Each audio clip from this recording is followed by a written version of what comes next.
2 dekade lalu, bumi Serambi Mekah berduka. Sebuah gelombang raksasa menelan segalanya. Rumah, nyawa, peradaban, semua lenyap dalam sekejap. Kami pernah merasakan duka yang tak pernah terbayangkan. Trauma itu diukir permanen di setiap jiwa orang Aceh. Kami bangkit, kami bangun kembali. Kami kira kami telah membayar lunas hutang kami pada takdir. Tapi takdir punya cara lain. Dalam hitungan jam, raungan air mengubah segalanya. Kali ini air tidak datang dari laut, melainkan dari jantung kami sendiri, dari hulu, dari pegunungan yang seharusnya menjadi pelindung. Ia datang dalam wujud lumpur, batu, dan kayu-kayu busuk. Bukan air asin yang membersihkan, tapi air keruh yang mengubur. Ia datang tanpa peringatan, membisikkan ketakutan lama. Di gampong-gampong yang jauh dari pantai, mereka diharuskan berlari, meninggalkan segalanya, persis seperti 20 tahun silam. Bagi mereka yang pernah selamat dari ombak raksasa, ini bukan sekadar banjir, ini adalah tsunami kedua.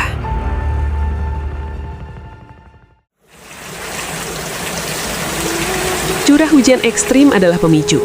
Namun, para ahli setuju, hutan kita, benteng alami itu, kini rapuh. Hujan selama kurang lebih 8 hari 8 malam dan menimbulkan dampak yang luar biasa, merenggut jiwa, harta benda, serta merusak infrastruktur. Benarkah alam yang bersalah? Ataukah di balik cuaca ekstrim ini ada jejak-jejak perusakan yang disengaja? Jejak-jejak yang mengubur bukan hanya desa, tapi juga masa depan flora dan fauna endemik yang tak bersalah. Sebelum kita bahas lebih dalam, mari kita berhenti sejenak untuk mengirimkan doa tulus kepada saudara-saudara kita yang terdampak bencana. Semoga Allah Subhanahu wa Ta'ala mengganti segala luka dengan kekuatan dan harapan baru.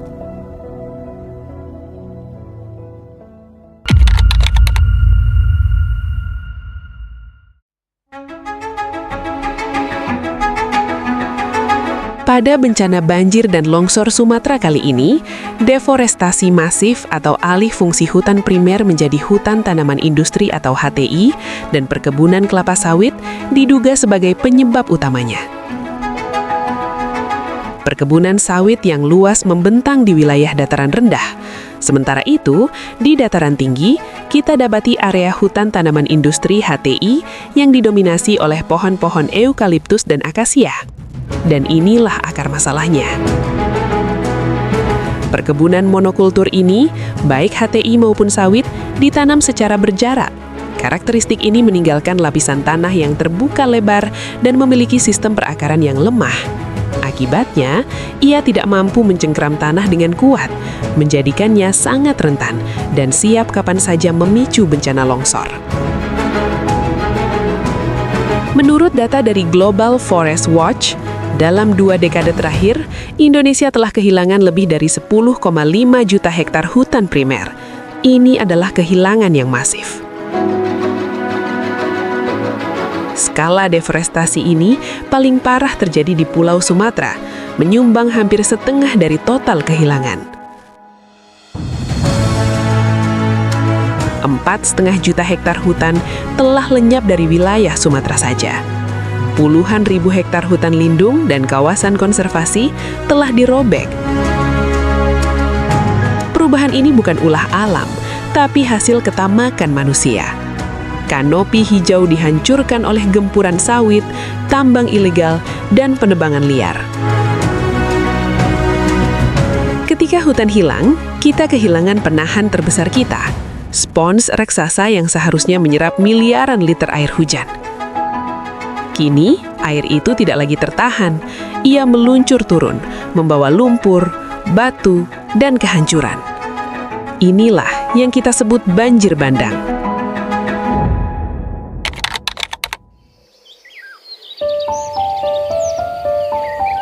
Dan siapa korban utamanya? Mereka yang selamanya tak punya suara.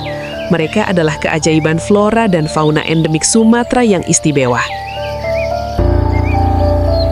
Bayangkan, Rafflesia arnoldi, bunga raksasa yang menuntut ekosistem hutan stabil untuk bertahan, kini terancam oleh erosi tanah masif dan perubahan habitat yang mendadak.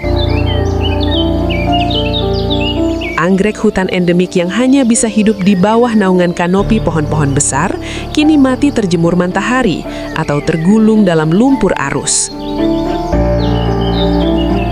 Lebih jauh lagi, bagi para penyintas yang bernyawa, gajah Sumatera mendapati jalur migrasi leluhurnya terputus oleh lautan lumpur.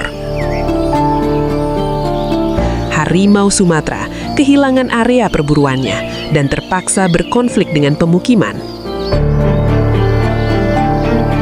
Orangutan Sumatera menyaksikan rumahnya hancur luluh lantah, kanopi pelindung tempat mereka bergantung hidup musnah. Badak Sumatera yang populasinya sudah di ujung tanduk, kini harus berjuang lebih keras mencari sumber air bersih dan tempat berlindung dari derasnya banjir.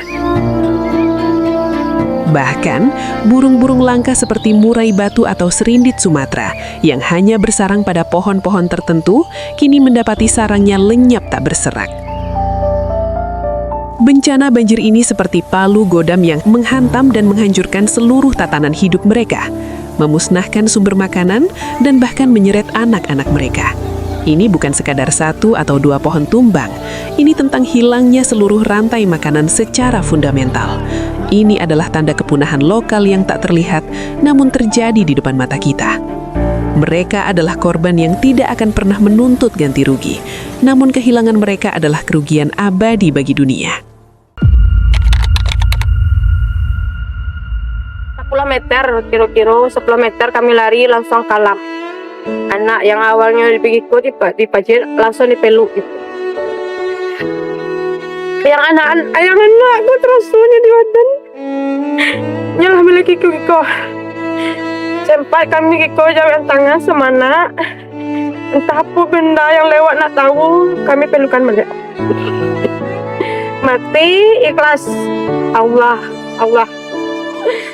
Di antara tumpukan puing-puing dan dinding yang retak, kita menemukan fragmen-fragmen kehidupan yang kini tinggal menjadi kenangan, menjadi pengingat paling kejam.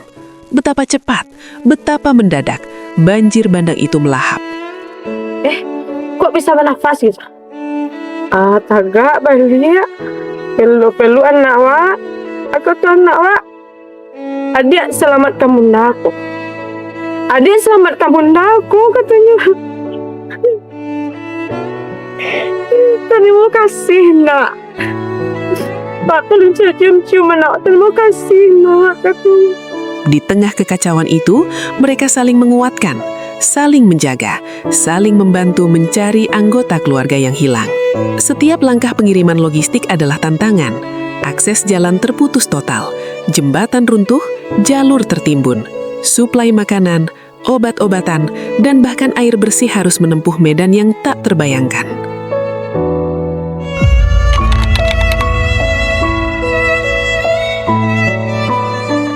Bencana yang kita hadapi adalah harga yang harus dibayar mahal atas nama pembangunan yang rakus. Bencana ini melainkan konsekuensi nyata dari kebijakan dan perizinan yang lalai.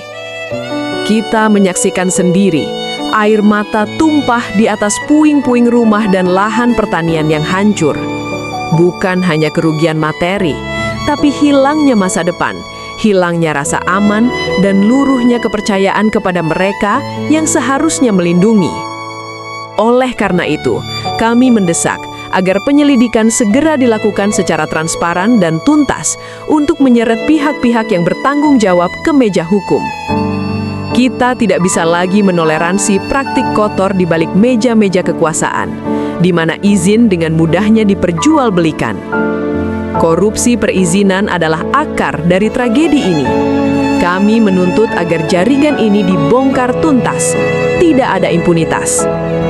Jangan biarkan bencana ekologis buatan manusia ini ditutupi dengan narasi yang menyalahkan alam, apalagi keluar dari mulut mereka yang seharusnya memegang teguh sumpah jabatan, namun justru berkhianat pada tanah air. Semoga keadilan selalu berpihak pada mereka yang benar dan lemah, sesuai sila kelima kita, keadilan sosial bagi seluruh rakyat Indonesia. Di saat ini, kita buktikan bahwa yang lemah tak pernah sendiri. Mari wujudkan keadilan itu dari hatu hingga aksi nyata. Keadilan sejati bukan hanya tentang menghukum. Keadilan adalah menjamin hal serupa tidak terulang kembali. Mari kita bersama-sama mengawal revisi kebijakan tata ruang, menuntut audit lingkungan yang jujur, dan memastikan partisipasi rakyat menjadi kunci setiap keputusan pembangunan. Bersama, kita hentikan tangan-tangan pembangunan yang rakus. Kita rawat bumi kita.